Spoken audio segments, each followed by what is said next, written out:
Oi! O vídeo de hoje, primeiro de tudo, tirei a barba, tá? Não se assustem. Eu sei que eu tô diferente, eu sei que eu tô 15 anos mais novo. Nos próximos vídeos aí vocês vão ter que superar.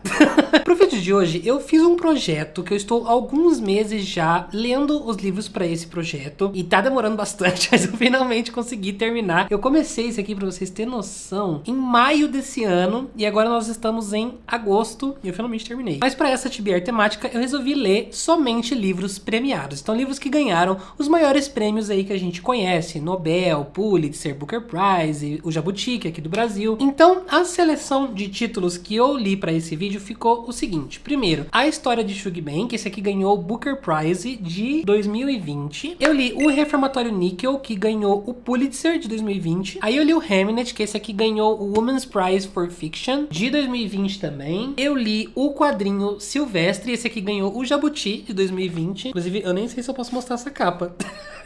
Aí eu li Toda a Minha Ira, da Sabaa Tahir, que ganhou o National Book Award de 2022. Eu li a novela All Systems Red, esse aqui ganhou 2 prêmios, o Nebula de 2017 e o Hugo de 2018, que são 2 prêmios voltados aí pra ficção científica, fantasia e tal, e sobre os ossos dos mortos pra representar o Nobel, porque o Nobel, a premiação não é pros livros e sim pros autores, né? Então quem ganhou foi a Olga, e eu escolhi esse livro que é o mais famoso dela aí que a gente tem aqui, e ela ganhou o Nobel em 2018. Então essa foi a seleção de livros que eu li pra esse vídeo. Eu queria ter feito esse vídeo no formato de vlog, mas como eu demorei demais pra produzir, acabei enrolando e não fazendo do jeito que eu queria. Então eu vou sentar aqui com vocês hoje. Vai ser nesse formato aqui mais, tipo, eu aqui conversando com vocês. E eu vou contar sobre o que eu achei de cada livro, tá? Antes da gente começar, se você ainda não é inscrito nesse canal, aproveita, se inscreve, clica no botãozinho e ativa o sininho pra você receber as notificações. E eu vou dizer pra vocês que essa TBR acabou sendo bem negativa.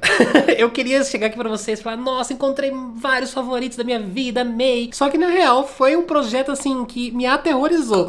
Porque eu desgostei da maioria dos livros. Gente do céu, eu estou traumatizado com essa TBR, com esse vídeo no geral. Mas antes de eu começar a falar sobre eles com vocês, eu quero compartilhar com vocês sobre o patrocinador do vídeo de hoje, que é a Estante Virtual, que tá com uma promoção muito legal pra essa semana. Entre os dias 13 e 19 de agosto tá rolando a Semana do Cliente lá na Estante Virtual. Eles estão com uma seleção muito especial de vários livros aí que estão bombados, livros que eu sei que vocês têm desejo em comprar. Todos eles vão estar com preços super acessíveis. A gente tem, por exemplo, A Mandíbula de Caim, tem Verity, tem Véspera da Car Madeira, O Verão que Mudou Minha Vida, O Estrangeiro. Então vários livros aí que a gente vê falar bastante, né, que estão super em alta. Mas, claro, tem uma seleção de muitos outros livros. E a Estante Virtual é uma plataforma repleta de títulos com um catálogo imenso. E além de você, claro, economizar o seu suado dinheirinho comprando na Estante Virtual, que é essa plataforma de livros novos e seminovos, você vai estar ajudando esses livreiros que estão disponibilizando em parceria com a Estante Virtual essas promoções pra vocês, essas pequenas livrarias, esses sebos locais, sabe? A Estante Virtual conecta você com essas pessoas, ela torna possível essas pessoas conseguirem sobreviver no mercado literário e conseguir ter um espaço ali pra vender livros e ter esse alcance até vocês, né? A Estante Virtual atende o Brasil inteiro, tanto em questão de frete, mas também de disponibilidade, então você pode filtrar ali por vendedores e sebos e livrarias que estão na sua região, se você quer economizar no frete, por exemplo. Aqui em Londrina, por exemplo, toda vez que eu vou comprar algum livro na Estante Virtual, tem muito sebo aqui na região, eu sempre acho algo muito próximo de mim, então chega rápido, eu pago baratinho no frete. Então não deixe de conferir, tá bom? A Semana do Cliente recheada aí de promoções pra vocês. E eu tenho o meu linkzinho, tá? Sempre acessa pelo meu link, você me ajuda a ganhar uma pequena comissão. E você pode usar o meu cupom. Eu tenho 2 cupons agora, porque os cupons eles são de uso único, então se você já usou uma vez, não tem como usar de novo. Mas agora eles criaram um outro, um secundário, pra você conseguir usar de novo. Então, se você nunca usou os meus cupons, que dão 7% de desconto, primeiro eu tenho o Geek Freak, tá? Que é o nome do canal. E se você já usou o Geek Freak no passado, agora você pode usar o Victor, que dá mais 7% de desconto aí pra você no finalzinho da sua compra, tá bom? Todos os links estão aqui embaixo pra vocês. Bom, sem mais delongas, então a gente vai começar. A minha opinião de Shug Ben, eu já gravei lá em maio, quando eu terminei de ler o livro, então vou deixar vocês com um clipezinho onde eu falo sobre as minhas opiniões dele, e depois a gente volta aqui e comenta sobre os próximos livros. Eu li, então, A História de Shug Ben, do Douglas Stuart. Eu tava com muita expectativa pra esse livro, ele veio no intrínseco, se eu não me engano, também, então desde lá eu já tinha interesse. A coisa que a história de Shug Ben menos vai falar é sobre Shug Ben. Esse é um livro sobre uma família disfuncional. A gente tem ali a mãe, que chama Agnes. Ela abandonou um cara que ela tava lá, que era um cara cristão, que a família dela aprovava, e ela fugiu com esse outro rapaz que chama Shug. Só que esse Shug, ele é uma péssima pessoa, ele trai ela doidado, ele tá toda hora sendo abusivo verbalmente e fisicamente com ela, ele faz coisas horríveis, ele é uma pessoa, um lixo de pessoa. E isso faz com que a Agnes acabe afundando no álcool, então ela vai ter esse problema ao longo do livro inteiro. Ela tem 3 filhos pra cuidar. O mais novo é o Hugh Bang, na verdade o apelido dele na história então é Shug Bang. A gente tem a do meio, que eu acho que é a Catherine, eu não lembro ao certo a ordem dos filhos ali. E o mais velho também, que é o Lick, tá? Aí a gente vai ver nesse livro uma jornada desses personagens de família. E é um livro assim no estilo Os Quatro Ventos, onde só acontece desgraça. As coisas vão de mal a pior, e quando você acha que não dá pra piorar mais, piora. Então a gente vai vendo a deterioração do estado da Agnes, os filhos sendo meio que abandonados, né? O pai, ele é mulherengo, ele vive pra cima e pra baixo, eventualmente ele abandona a família, então ele não tá tão presente assim. A mãe muito menos, então os filhos têm que se cuidar entre eles ali, só que ao mesmo tempo eles não suportam ficar junto com a mãe, então também eles ficam mais fora de casa do que dentro. O Shug é o único personagem, o mais novinho ali, né? O caçula, que de fato tenta cuidar da mãe de alguma forma, e ele persiste mais ou menos até o final do livro ali nessa coisa de ficar fiel a tentar resgatar e salvar a mãe, mesmo ele vendo que não tá dando muito certo e que talvez nunca funcione. O livro, ele é justamente o que ele parece ser. Você olha pra essa capa, pra essa sinopse, ele é isso mesmo. É um livro denso, é um livro pesado pra caramba, sobre pessoas traumatizadas, cheia de defeitos, misturado com temáticas muito pesadas e cenas muito tensas. Então é um livro cheio de gatilhos. É um livro com uma escrita extremamente arrastada e densa mesmo. Eu tive que me acostumar no começo, e eu acho que até terminar o livro eu não me acostumei 100%, eu não me aclimei a esse estilo de escrita do autor. Foi uma escrita incômoda, tanto pelas temáticas, né? As próprias temáticas do livro já são incômodas por si só. Eu gosto de dramas assim, onde a gente acompanha pessoas que estão quebradas por dentro, que estão em relacionamentos disfuncionais. O autor aqui, ele pinta seres humanos muito crus, muito reais. Eu acho que o que eu tava comentando com o pessoal enquanto eu tava lendo é que eu tava achando a construção dos personagens excelente, espetacular, mas ao mesmo tempo eu não tava me importando com nenhum deles. Eu sabia que tecnicamente esse livro é bem escrito, tecnicamente o autor desenvolve os personagens muito bem, o autor cria toda uma situação, todo um cenário extremamente real e bruto, mas a escrita dele é tão tecnicamente perfeita que pra mim faltou sentimento. Pra mim eu não consegui me importar com tudo isso no final das contas. Tem cenas assim que são horríveis, gente. Cenas horríveis que apertam o coração mesmo. Chegou mais pro final, tem uma parte que acontece uma interação entre o Shug e a mãe ali, que é muito triste, é de partir o coração. Foi um dos momentos do livro que eu quase chorei. Mas assim, eu não sei, é muito conflitante pra mim, porque foi muito difícil pra mim ler esse livro, gente. Eu não conseguia pegar esse livro pra ler. Quando eu pegava, eu li uma página. Essa página parecia que demorava uma eternidade pra ler ela. Acho que eu ficava 30 minutos pra ler um negocinho daqui aqui, sabe? Eu achei uma história tão pesada e sofrida, assim, que eventualmente eu acho que eu até me desconectei do livro de tanto sofrimento. Eu descobri que eu não gosto muito de histórias onde só acontece sofrimento, onde só acontece as coisas indo de mal a pior, igual Os Quatro Ventos, por exemplo. Apesar de Quatro Ventos foi um livro 5 estrelas, também foi um livro que foi muito difícil pra mim terminar, porque eu não tava sentindo prazer, eu tava apreciando a história muito boa, né? A retratação da época da Grande Depressão dos Estados Unidos e tudo mais, mas eu não tava sentindo prazer lendo o livro. E aqui foi escalado vezes 3 esse sentimento, sabe? Talvez seja isso no final das contas, sabe? É um livro que afronta o que você conhece sobre a vida. Afronta você com realidades que existem de verdade, sabe? As coisas que ele pinta aqui, a gente sabe que existem pessoas desse jeito, e isso gera um incômodo enquanto você tá lendo. Mas assim, o livro, por exemplo, eu ouvi dizer, acho que o pessoal da Intrínseca inclusive comentou, que ele tinha 700, 800 páginas, ele era muito maior do que ele realmente é. Teve um trabalho de edição muito grande, e eu ainda acho que esse livro é muito maior do que ele precisa ser. Eu acho que poderia ter um trabalho de edição maior ainda, se pá um livro de 300, 350 páginas. Talvez a experiência de leitura seria muito mais agradável do que ela foi com 500 e poucas páginas. É um livro longo, um livro que não termina nunca e é só sofrimento. Eu queria ter gostado muito mais do que eu gostei. Infelizmente eu saí dessa leitura com a impressão, a sensação de que livro chato, sabe? Isso é muito triste, porque eu não queria sentir isso em relação a esse livro. Eu acabei dando 2 estrelas e meia. Ponderei se daria 3, mas eu acho que foi uma experiência muito desagradável. Pra mim não foi suficiente pra ser um 3. Foi só uma tarefa árdua e penosa pra mim, infelizmente. Mas é isso. O próximo livro, então, que a gente vai conversar é O Reformatório Níquel. Esse aí ganhou o Pulitzer. E o que acontece? Esse foi o meu primeiro livro abandonado dessa TBR. É um livro que eu li mais ou menos aí uns 27%, 30% do livro. Basicamente, esse livro vai contar a história do Elwood. Ele é um garoto negro e ele tá na fase da adolescência. Ele, tipo, saindo do colegial, ele tá tentando entrar numa faculdade. E acontece uma coisa específica, grave ali. E ele acaba meio que sendo preso, assim. Ele é enviado pra esse reformatório, que dizem que é um lugar pra oferecer pra essas pessoas que vão pra esse reformatório um desenvolvimento físico, intelectual, e pra formar homens honrosos e honestos. Só que chegando lá, as coisas não são esse mar de rosas todo, né? Começa a acontecer algumas coisas bem pesadas com o Elwood lá. Bom, eu queria muito, sério, muito ter gostado desse livro, gente. Principalmente por todas as mensagens e todo o debate que ele traz, além de todo o retrato do racismo, toda essa discussão de racismo estrutural. E também a gente vê bastante, pelo menos ali na parte que eu li dos 30%, um foco muito importante em toda a discussão da segregação racial nos Estados Unidos. Mas eu senti muita dificuldade de me comprometer com o texto. Eu não consegui entrar nessa história. Eu não consigo apontar exatamente o motivo, sabe? Sabe quando você tá lendo assim e não vai,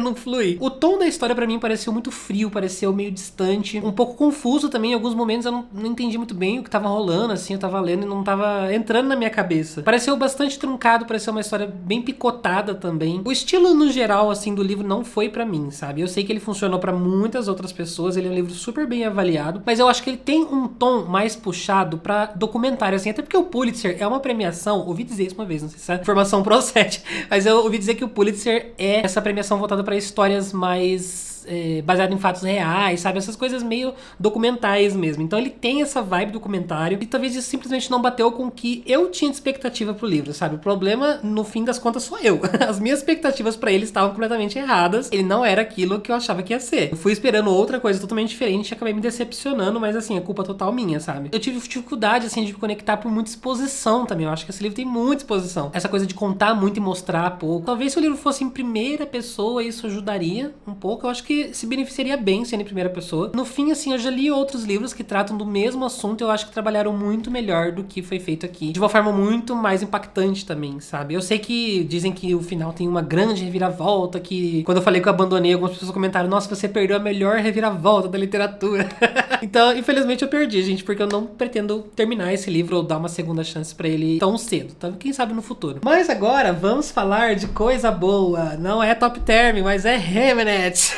E esse aqui, meu Deus, o melhor livro deste vídeo, o livro do ano. Sim, ele acabou passando Caminho dos Reis, ele superou o Priorato da Laranjeira, ele superou a Era Imoral, ele superou tudo. Esse aqui pra mim é o top 1 desse ano. Eu não esperava gostar tanto quanto eu gostei. Eu tava, na verdade, já indo com aquela má vontade, assim, tipo...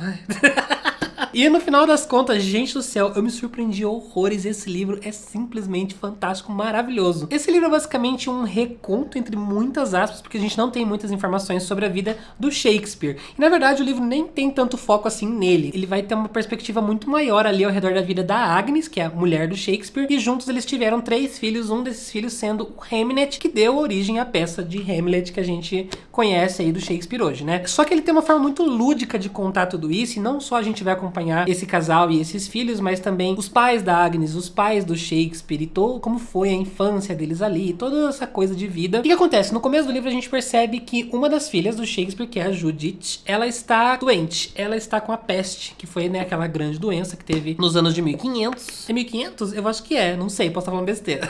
E a gente abre a história com isso, o Hamlet desesperado procurando alguém ali, porque ele viu que a irmã dele tá muito mal. E depois tem um corte brusco, tipo, que deixa a gente muito curioso pra saber o que vai acontecer, e ele volta e começa a contar a história da mãe da Agnes, como ela conheceu o marido dela, como eles ficaram juntos, como eles tiveram a Agnes, depois como a Agnes conheceu o rapaz que supostamente é o Shakespeare. Inclusive, nunca é falado o nome dele, tá? Eles chamam ele de o tutor, ou ele, ou o pai, mas ele nunca é nomeado Shakespeare. Eu acho que até por questões de, tipo, não se sabe exatamente se essa foi a vida dele de verdade, né? Então não tem informações 100% concretas, talvez por questões de não ser processada, a autora nunca chega a mencionar o nome Shakespeare. Parece que ela mudou alguns outros nomes também, tá? Enfim, é uma escrita completamente encantadora, deslumbrante, aquela escrita que me deu água na boca, assim, fiquei...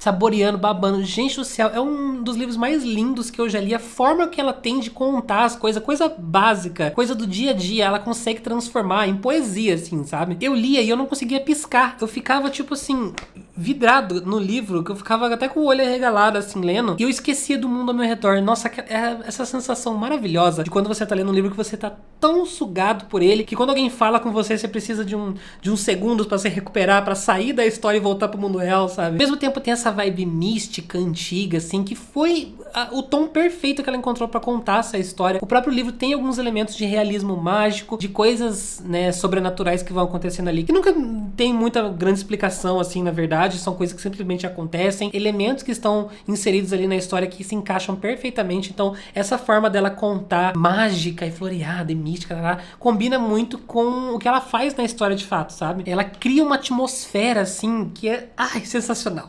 A história em si é uma novelona de família da melhor qualidade. Você gosta de novelona, de drama, de quebra-pau, de eu quero me casar com ele, eu tô grávida, minha mãe vai me jogar pra fora de casa, gritaria, assim, você vai amar. Os personagens são excelentes, ele tem muito essa característica, essa vibe de 1500, né, que não chega a ser um medieval, mas também não chega a ser um moderno. Eu amei esse cenário de vilarejo, de floresta, e a mãe da Agnes, ela é toda bruxinha, e ela às vezes some no meio da floresta, só volta depois de alguns dias. Quando ela tem os filhos no meio da floresta, e tudo isso passou uma sensação muito intimista. Foi um livro muito aconchegante, assim, muito cozy read.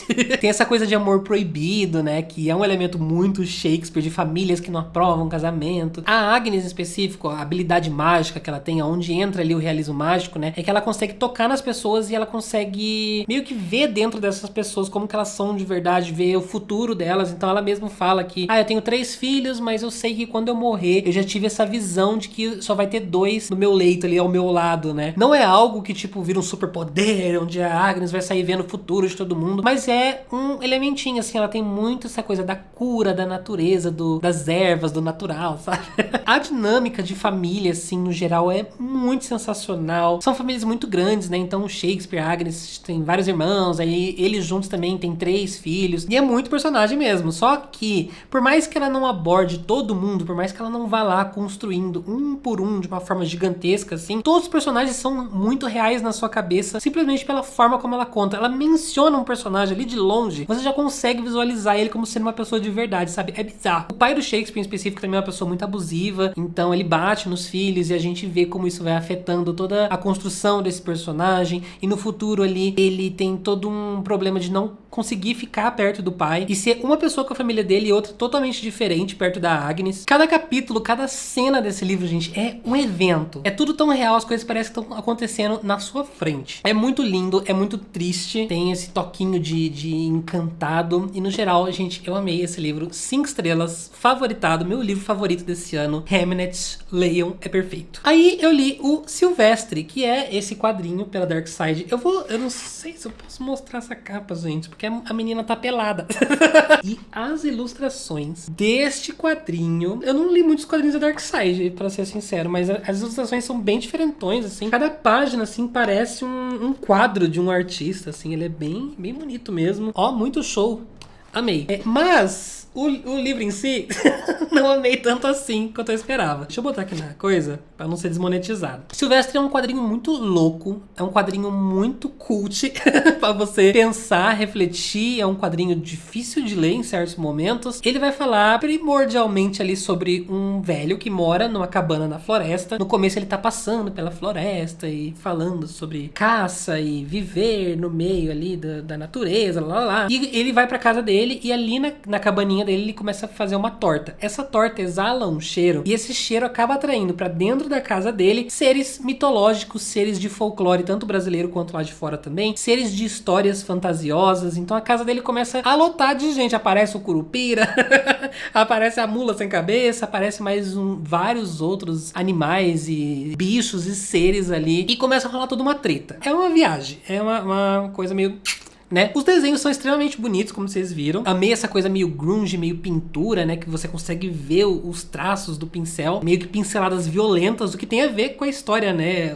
A arte aqui, ela é muito violenta em si, como a gente vê ela sendo retratada. E a história também fala um pouquinho sobre essa questão de violência, então achei que super combinou. Mas o texto em si, eu achei difícil. Eu achei que o meu cérebro não conseguiu associar. Achei difícil de encontrar sentido em algumas partes. Algumas partes eu lia, não entendia nada do que estava sendo dito ali. Juro pra vocês, parecia um monte de palavras unidas que pra mim não faziam sentido juntas. É uma grande quantidade de texto desconexo e poético, assim, de uma forma bem aleatória, ao meu ver, tá? Eu sei que tem todo um negócio ali, um conceito.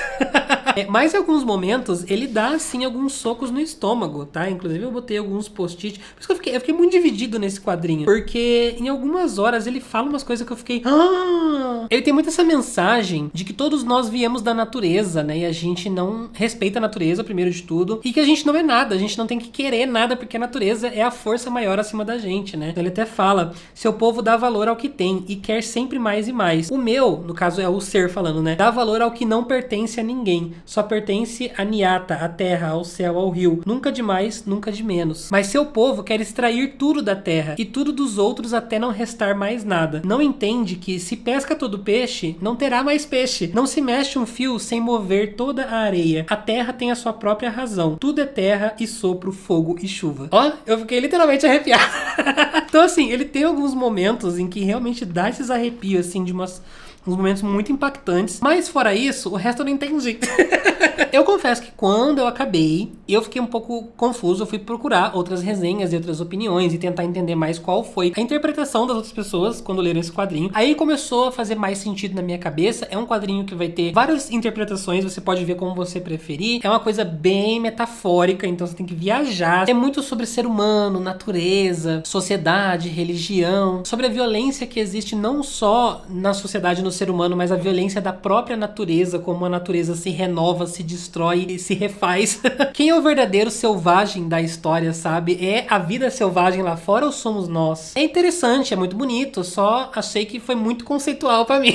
Gente, é muito conceitos. Achei até um pouco pretencioso, assim, às vezes, sabe? A própria sinopse do livro que a gente procura, assim, no Scoob, na Amazon, ela dá mais contexto, mais detalhes e explica melhor do que você lê no próprio livro. No final, eu acabei dando 2,5 estrelas, 3. Vamos ficar ali no meio termo, 2,75. Essa foi minha nota final desse quadrinho. Aí eu li o Toda Sabá, Minha Tahirira.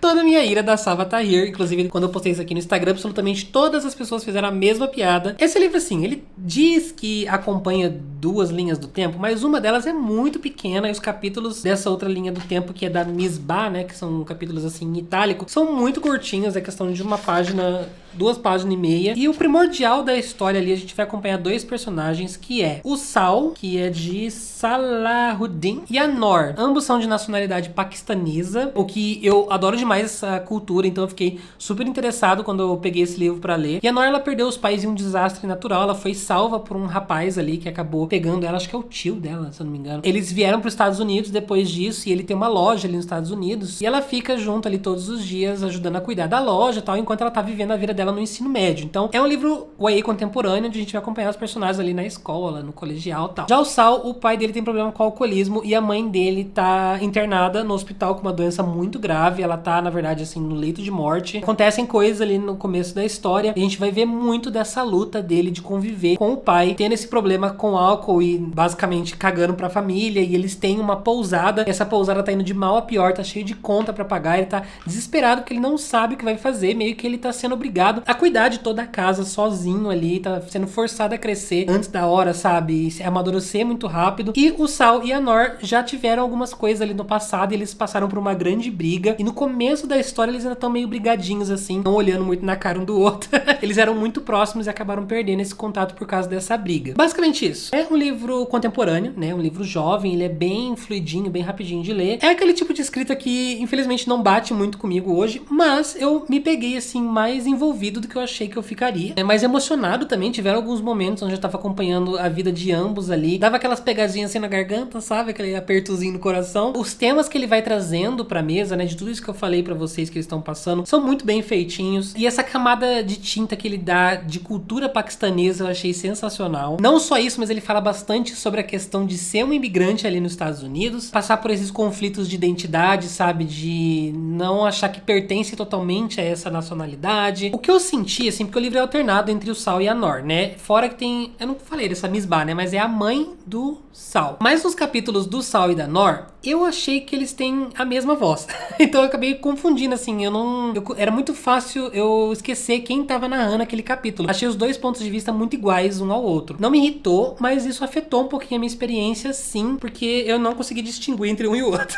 Eu também queria que a autora tivesse se comprometido um pouquinho mais com esses pontos de vista da Misbah, sabe, do passado, e falar sobre toda a família do Sal. Eram tão curtinhos que eu acho que eles mereciam muito desenvolvimento melhor. Na minha cabeça, assim, virava todo um drama de família, de gerações, assim como o Hamlet, assim como o Pachinko, sei lá, pra gente entender o que foi acontecendo através das gerações pra chegar no presente, sabe? Eu acho que ele poderia ter sido executado de uma forma muito mais grandiosa, mas não foi ruim não da forma como ele fez, tá? Só foi um pouquinho simples. No final também acontece algumas coisas meio exageradas, assim, alguns acontecimentos na história eu acho que foram de 0 a 100 muito rápido.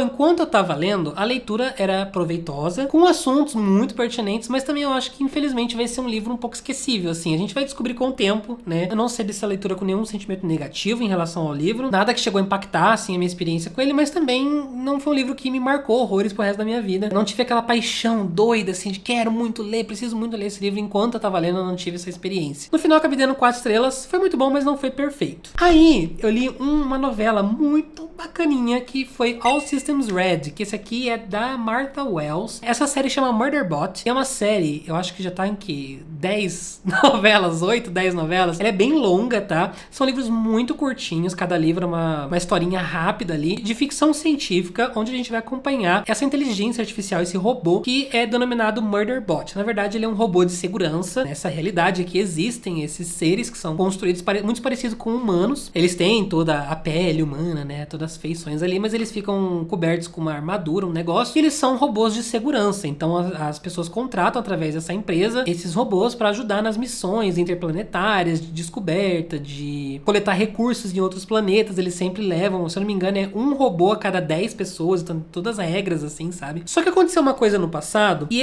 o nosso protagonista em específico acabou, por um erro ali, um negócio ali na programação, matando 56 pessoas.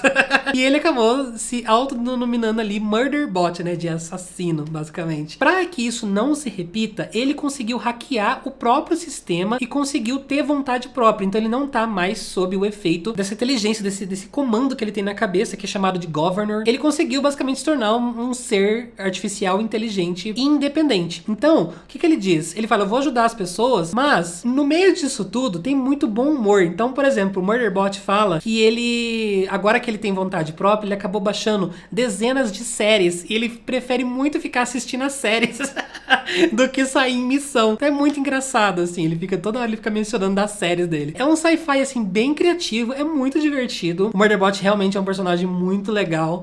Enquanto eu tava lendo, várias pessoas estavam comentando comigo que adoram ele. E essa novela em específico, essa primeira, é um caso onde eles estão indo pra um planeta pra explorar alguns recursos ali. E eles chegam lá e eles veem que parte do mapa tá escondido. E quando eles vão nessa parte onde não tem muitos detalhes, eles quase morrem porque tem uns bichos lá diferentes. E ao mesmo tempo tem uma outra equipe no mesmo planeta que tá acontecendo umas coisas muito estranhas. Então, basicamente, eles foram lá explorar recursos e acabaram descobrindo uma treta. Eles se enfiaram ali num casinho, num mistério meio thriller, meio policial, que a gente vai tentar resolver, e o Murderbot vai estar envolvido nisso, vai ajudar a tripulação que ele faz parte ali, resolver esse caso. E esse caso é muito legal. Ele, como ele tem essa vontade própria, ele não pode entregar para as pessoas que ele conseguiu hackear o próprio sistema, senão ele vai ser levado e vai ser substituído e trocado e vai ser resetado, né, basicamente. Então ele tem mini nuances na frente dos seres humanos para não entregar que ele tá assim. E ao mesmo tempo ele começa a escapulir algumas afeições em relação aos seres humanos. Então ele começa a se importar com eles. E a gente vê bastante como os tripulantes têm receio de estar perto dele, porque eles sabem que o robô que a gente tá trazendo nessa nave matou 50 e poucas pessoas num surto. Vai que ele surta, o sistema dele dá um pane aqui no meio da gente e mata todo mundo aqui também. Então a gente vê toda essa interação dele com os seres humanos sendo essa coisa de receio. É uma história bem ambiciosa, é um universo muito ambicioso, que foi executado muito bem. Eu adorei o final dessa primeira novela, é muito legal, tô super curioso pra ler as próximas. Mas é aquela sensação, quando a gente lê uma história muito ambiciosa em forma de novela, dá aquela sensação de que ficou faltando mais desenvolvimento, de que poderia ter mais, que super se beneficiaria se fosse maior, se fosse um